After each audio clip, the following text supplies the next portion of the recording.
Hello and welcome to the Eighth Note Sessions. I'm Mike Shamil. And I'm Devin Mullen. And our guest today is Ryan Howze. Ryan, how are you doing? I was waiting for it. You knew the puns were going to come. I'm like the king of puns. It's like 6th grade, 7th grade, 8th grade, 9th grade all over again. But I'm great. How are you guys doing? Not too bad. Doing all right. Ryan is the multi-talented member of multiple bands. He's frontman of the Farewells. He DJs with Soundwave DJ, does sound at Ironworks, Ethos, Pathos, Logos, and many more things. Dude, how do you make time for all that? Slowly, and sometimes only 4 things at a time. Only 4 things. Right, yeah. That's still a lot of stuff to juggle. only 4 things at a time. That's how I do it. What drove you to explore so many different parts of creating art? Because you're not just, creating it as a composer, but you're also someone who's well versed in sound and production and playing and performing. What made you want to explore all those different directions? Well, I always liked performing, so that part came first. Was like the live stuff, playing, learning guitar. When I was 10, maybe, I don't know. But like as a kid, getting your first crappy acoustic guitar from Walmart with the little DVD that teaches you 3 chords. And then after graduating from high school, really starting to focus on music. I built my first computer for production and got a bootleg copy of Ableton 5, I think it was, and just started putting loops and stuff like that together. That's how it all started, but then it kind of all just cycled into each other. So the live thing brought me to being an engineer because I needed money. So I wanted to be around in the clubs and meet the artists and stuff. So, I wanted, perfect kind of doing sound. So I started doing sound a lot, but doing live sound really informed my studio production because I got used to how to use EQs and compressors and all these things that you do live to achieve an end goal. I could take all that knowledge and just kind of shift it a little bit over to the production world. So they both work really, really well in tandem with each other. Absolutely. And I think just going off the name of Ethos, Logos, Pathos, there are throughout your musical process very high aspirations of sort of bringing together all these different components that go into creating art and actually bringing them to bear. We talked a little bit about this in our pre-interview conversation, but the idea of universality in your music. I'm looking at your Facebook for ELP.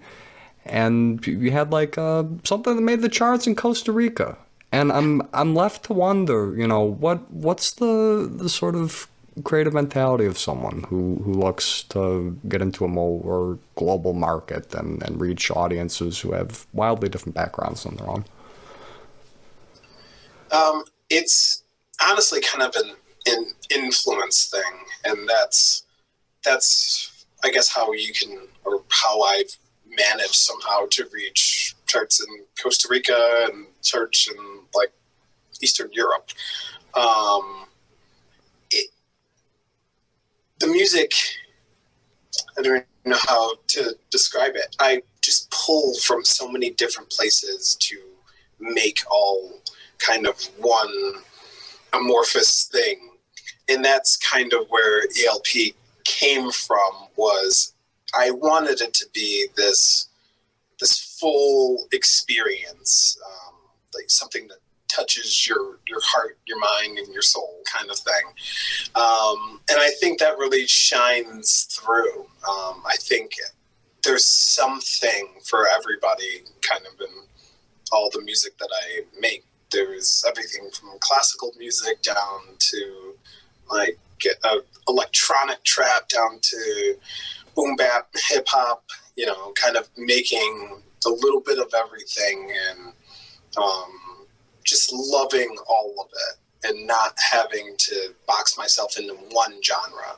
I think that's kind of what broke into, I guess, the global sphere, is not being boxed into a genre or like a type or style or anything like that. I definitely have a style, but kind of genre hopping, and that's always been my thing. I've always loved different types of music, and was influenced by different types of music. So when I'm using like a dimbo kind of drum beat, which is primarily like a South American, Caribbean kind of style of percussion, and like lots of heavy percussion, but taking West African drumming influence where it's really syncopated and there's a lot of drums that play all at the same time, and it only works if all 10 of them are playing at the same time. But using that kind of chorus of percussion to play a style that's primarily South American, but over music that is popular in, you know, Western music, Europe and Americas. I think that's what kind of grabs people, because they hear a little bit of their culture, a little bit of this, and studying the cultures, kind of being a student of world music and really understanding how and why it all works and where it comes from and where they play this kind of music and how they play it. You know, from being in, like, I've taken, you know, trips and being in Morocco and going to these really small towns and hearing these percussionists play with this, it was a guitar. It only had 3 strings on it. Kind of like a cigar box guitar where it's, you know, very homemade. Yeah, kind of. And this guy, but the way that he played it was like a bass. Like, it was only slapping and plucking. And he only played like just a few notes. It was a really simple melody bass line kind of thing, but the drums were really the things that were talking in the song. And just being in rooms like that, kind of sitting and listening to those things and understanding, like, it's more than just music. It's like, this is their cult, this is what they do, this is who they are. And trying to understand that about different cultures and being able to push all those things together, you know, I think that's where people kind of connect to it, because they hear a sort of genuine, like, oh, I hear us in this, and it brings a lot of, you know, different people, different things together. I think that's how, at least what I try to do. And that's wonderful. I think, you know, the mark of anyone who really has an artistic inclination is, I guess, what's called appetite of curiosity. This need for discovery, for, you know, for new sounds, for new ways of creating. So that's sort of the personal engagement with art. Is it seems like this thirst for knowledge, this thirst for discovery, and sort of being inclusive in how it's presented, bringing, you know, this message that there's space for everybody, really to the forefront. Holding those values up to some of the realities at home, where things aren't always so inclusive. And, you know, this sort of, again, cosmopolitan attitude isn't even necessarily highlighted. I mean, people are very, as artists, pressured to sort of zero in on their very specific identity and lean into that. How do you square these two things with the world you live in, what your artistic ambitions are, and sort of fitting them together? I try to want to be like a cultural bridge, if I can. Taking these different genres, if you will, and kind of putting them putting them together in a space in a way that's unexpected or kind of surprising, or like a fun surprise, I guess. No tragedies, please. Yeah. Right. And that's kind of the mindset going in, but it isn't lost on me, the world that we live in, and I guess the elephant in the room being a Black artist over the last year, what that looks like, and the responsibility that I have to the culture, the responsibility that I have, to myself and my own reasons. Before the show, we were actually just talking about, like, how do you separate yourself? Do you separate the artist from the art? How big of a voice are you supposed to have, or should you have, or do you say these things, or do you do this? Like, I wrote an entire EP, sampling different things that were going on, because that's what I felt like. I wanted to share that with people, and I wanted them to hear it from me in the way that I know how to tell that story. And I do kind of try to craft that. Like, I used a lot of children's voices, I guess, in that specific EP, on purpose, because it is a little jarring to hear a little girl say, "Please don't murder me." I think that's a way better and different way for me to get that message across than for me, which I also did, but for me to write a long Facebook post about it.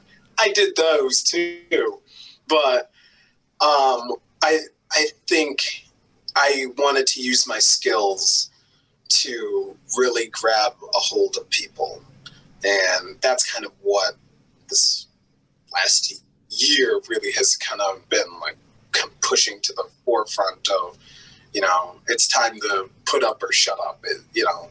Any artist at any level, you kind of have a responsibility to your audience to speak to them and let them know that you're not your studio doesn't exist in a fortress of solitude. Like, you do know what's going on. You're not under a rock or in a hole, just always recording new fun music and we're going to have a good time. And it's like, no, I mean, it was the middle of the summer and I'm an electronic music artist, and it was hard for me to not write a fun summer vibe song. And I have to, I was feeling introspective, and I was feeling hurt and lost and sad and pissed and all these quote unquote negative emotions in the middle of July. When people wanted to have some sort of escapism, but I felt it was my responsibility to not necessarily let that happen. Like, just kind of keep the focus of, we have to keep talking about this. Sorry, American fans, we got to do this. Everybody else is just getting a lesson on what's happening. You guys have to also realize what's happening too. And do you ever?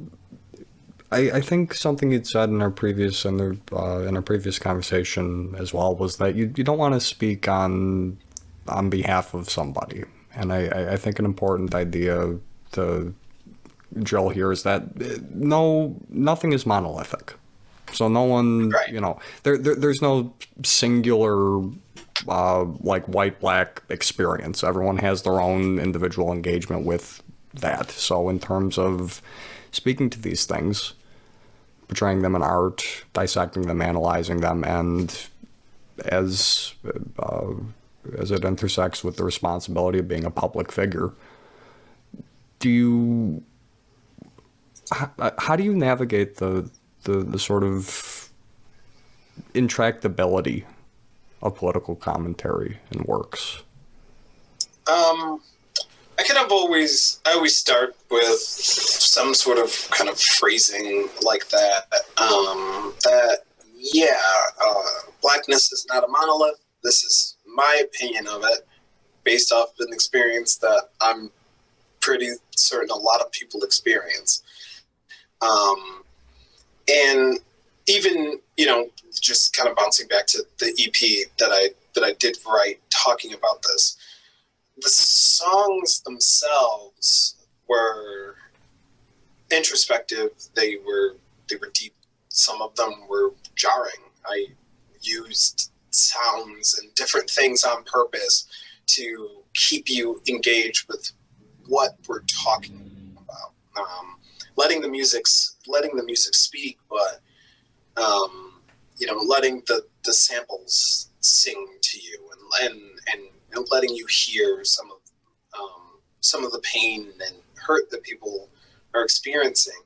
But it wasn't lost on me that I want to bring you into this world, and I want to show you. So I want to come grab your hand and then walk you in here. I don't want to just. It's not a screen.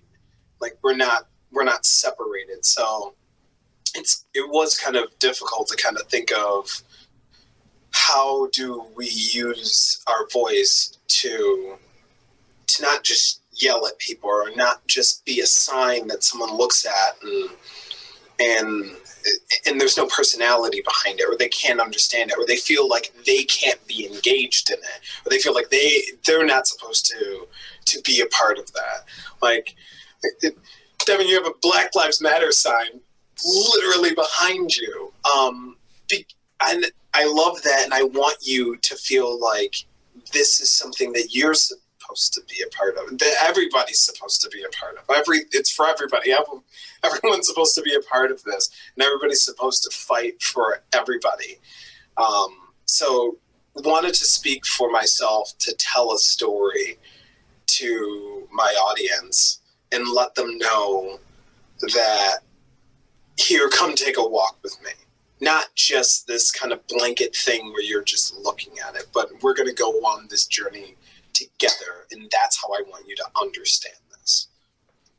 There's something to be said about encouraging people to sort of lean into the uncomfortable territory, to start unraveling something, to start really examining a complicated issue, because you really can't start making any changes until you reckon with those feelings and spend some time with them. So it's awesome that you're giving people sort of a way, sort of in the door, like the door is already open. It's been kind of kicked open at this point, but kind of just right. Sort of walking people through it and giving them an avenue of exploration. Yeah. That's kind of I've really battled with this, of how serious what is the tone, how to just not scare people, I guess, off or exhaust them with it, because it's exhausting. It's been an exhausting year for everybody about everything that we've done all year long. Everything that we've dealt with, from the pandemic to the protests, to the rioting, to a different riot, to everything that's happened in the political space. And it was an election year, and it's just so much. It just feels like so much happened, and 2020 was the longest year of our lives. So yeah, how do you? It still feels like we're in it. Great, boy, and it. Oh, no, go on. Ultimately, though, you seem to have a kind of an optimistic attitude about not that the fire's not still burning, because of course it is, but right. that somehow there's going to be this, by taking people by the hand and leading them through this journey and showing them this thing, and some artists, they do want to scare people. And some people need to be scared. It's like very different strokes to different folks. Everyone has their own way and means of getting the message across. You're hopeful that things are going to get better. No, yeah, absolutely. I am a firm believer. I hope, I want this to be true.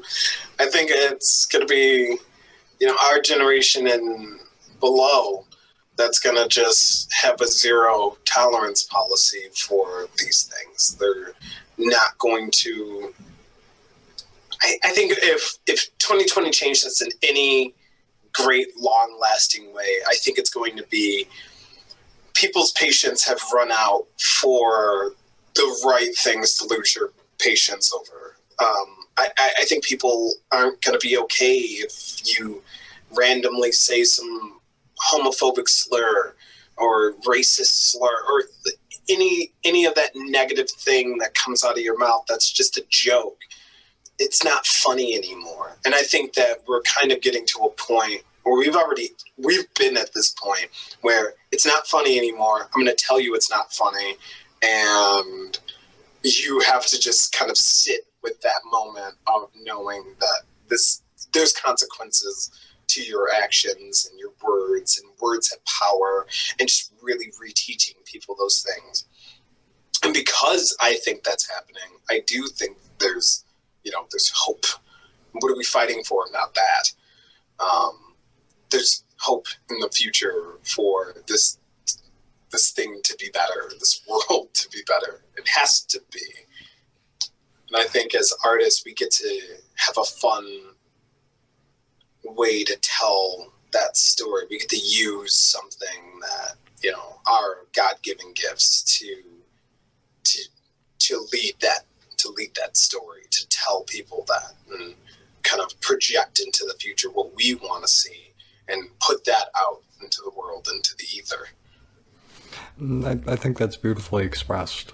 So, in the here and now, then, in the year after, what's the sort of the artistic lens focused on right now, as salient issues as stories worth telling?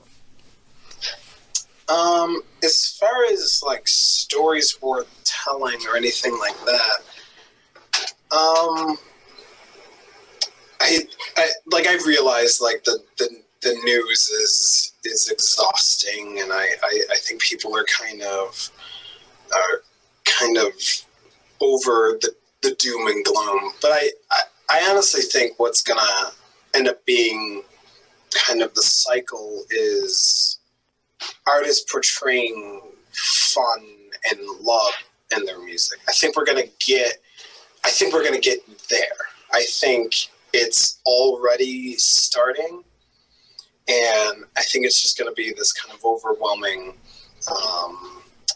kind of display of love to people. I think that's kind of what like our artistry needs to put out into the world. We've got beat up for a year. We need to just spread peace and love. I mean, you look at like the history of disco or the free love movement, and yeah, there's always sort of a pendulum reaction of counterculture, where it's sort of the opposite image of the reality of the situation. That said, do you think disco's making a comeback? Is that? Oh, please, no. Please. Is that what we're looking at? Do I need to get some platforms? I mean, you could rock some platforms, dude, but yeah, I think it doesn't have to come back. I think you can. You can do it. You can bring back disco. It's coming back. If the Smashing Pumpkins can release a disco hit, then I think anybody can. Words to live by. It's true. Yeah. Go out and release your own, in fact. One thing I wanted to touch on is this idea of inclusivity in practice. And in addition to the extensive resume you already have, you've also hosted open mics before. Yeah. And when we were talking, it seemed to me that this is one of the most consistent places where inclusivity and diversity in music can happen.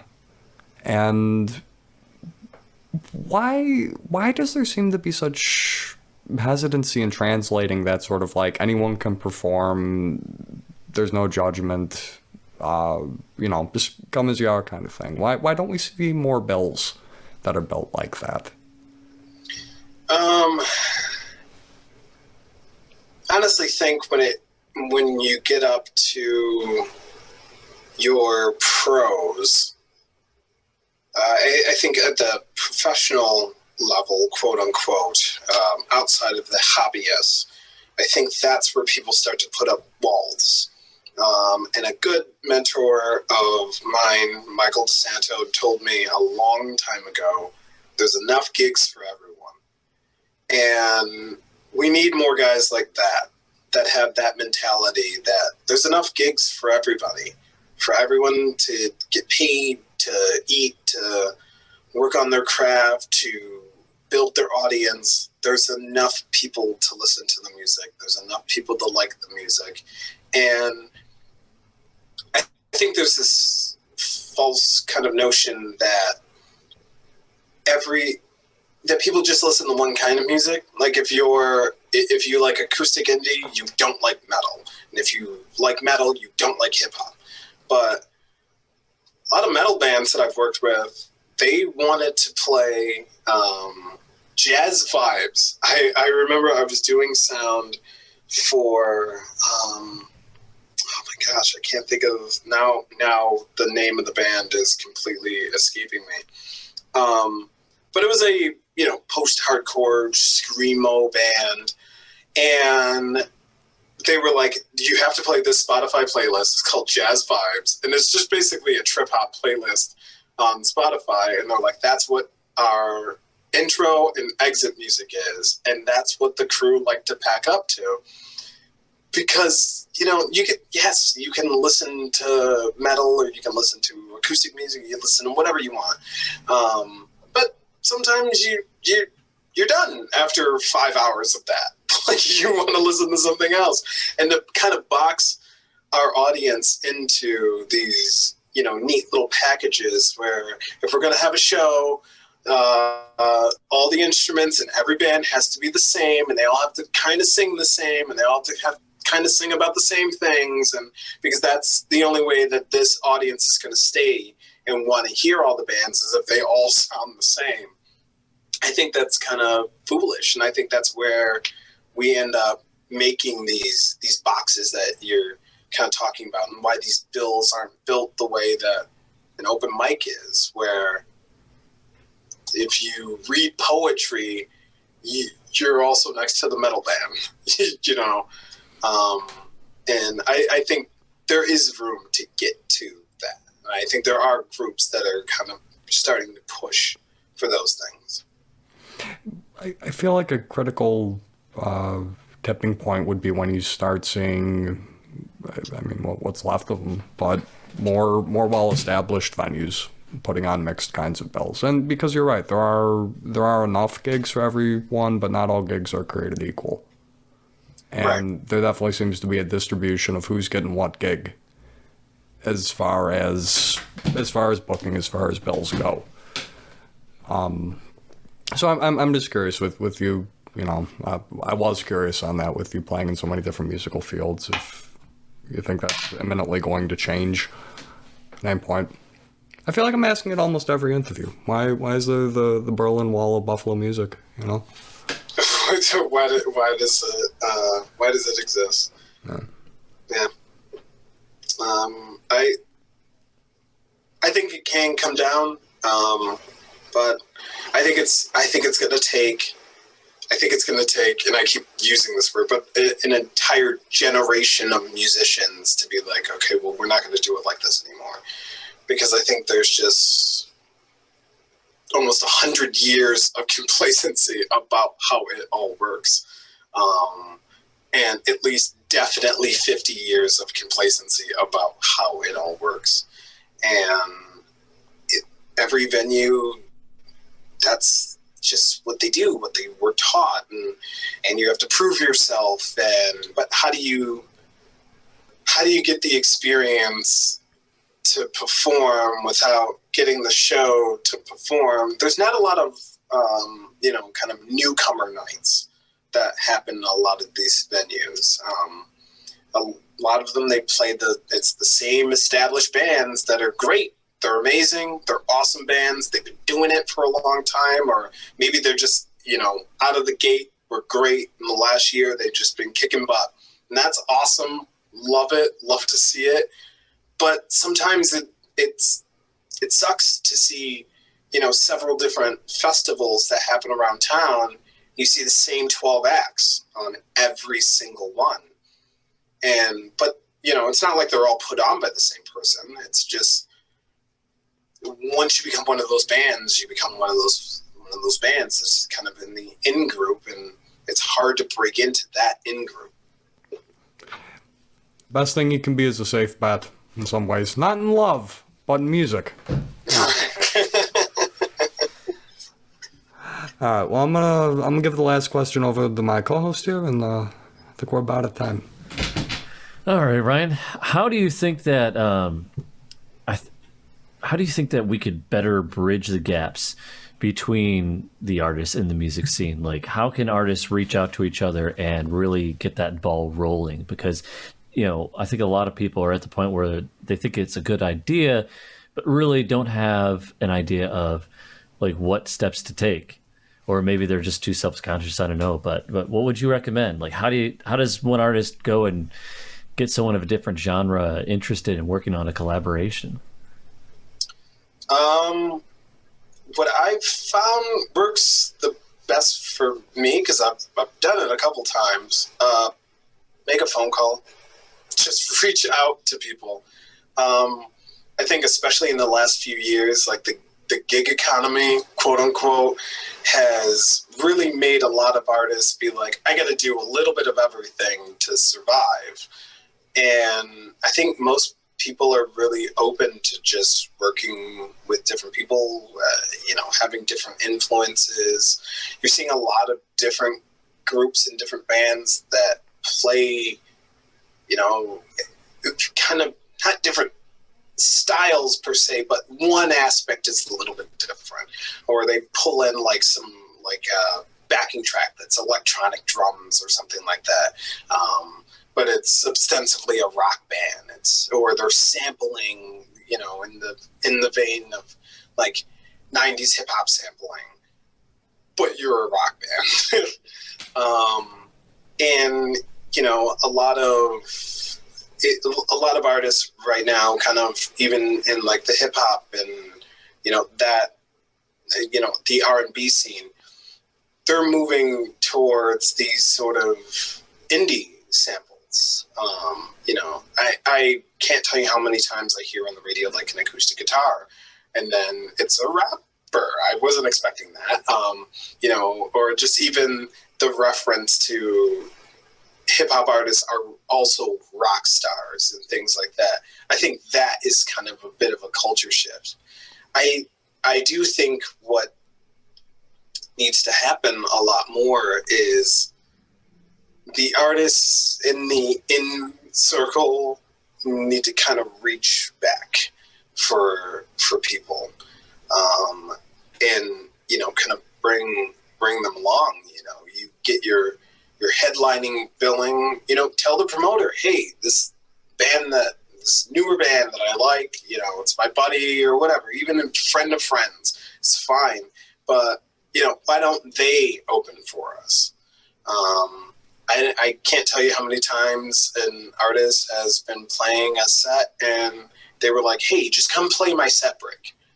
Just come play for the 15 minutes that I'm going to go to the bar and get a drink. And that way the promoter, owner, sometimes same person, they can see you as well. So you kind of, and those are the things that are going to start bringing artists together from different genres and different walks. And I think that is going to be kind of the bridging needs to kind of start from the more established artists need to help out the artists that are just getting out there, just struggling, and they kind of jump into the field and they're like, I got a Facebook page and I don't know what to do now. I don't know how to get a show. I don't know how to do this. I think Music is Art is one of those sources for people to walk in have no idea what they're doing, and then they walk into these rooms, you know, from the songwriter to the open mic thing that we've been doing, and they get to meet other artists that are a little bit more established in different spots, and be able to work together or get taught something or learn something. And I think that's going to be probably the best thing that can happen for us, is us as more established artists need to take that responsibility, remember that feeling that we had at the open mic the first time that we performed. Like, do you remember the first time you performed at an open mic? That awful gut-wrenching feeling of like, oh man, are these songs good enough? And am I good enough? Oh, I'm not even a good guitar player. I'm this, I'm that. I don't know how to sing. All those things. So you get up there. You feel like the room just immediately shrinks and lasers in on you. I'm pretty oblivious. I just walked up there and did it, you know. I don't know. Yeah, I just walked up. I was asked not to come back after, but I assume it won't. Yeah, I agree with that philosophy that if you are in a position of power, as with all things, it's incumbent on you to lend a hand up. I think we need to keep that humility and give people, you know, the respect and like the honor of. I used to be so excited hosting an open mic when someone would come up to me and say this was their first time playing out. I used to love it. Because it's like, whoa, first of all, thank you for coming to my open mic to decide that this is the first time you're going to play out. And I'll say 95% of the time, those people were amazing. They were awesome. And they didn't know they were awesome because they've been playing in their room forever and nobody ever gave them a shot, or nobody ever cared to listen, or they were too scared to even walk out the door and try because of this notion that, you know, the other musicians are going to stand there like this and judge you. So I think as the artist, we really need to be much more giving, much more loving, and much more inviting as a community to the newer musicians, the younger people, the newer, just new people. The guy that's 45 that picked up a guitar last week, that guy needs the same respect as the 16-year-old that just picked up a guitar last week. So. Ditch the old boys network, make a new people network. There you go. Right, yeah. Sure.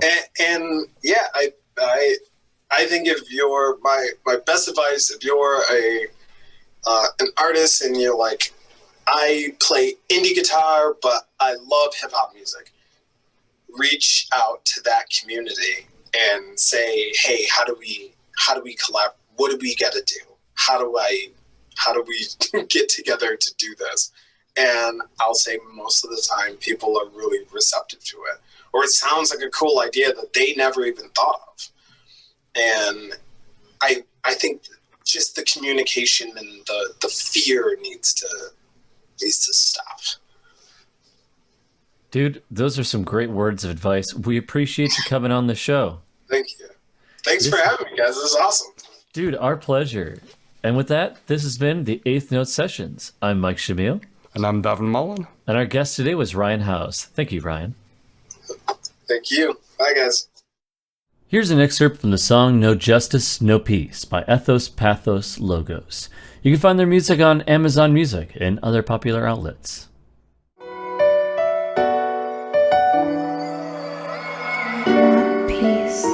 I want to feel calm. I want to feel safe.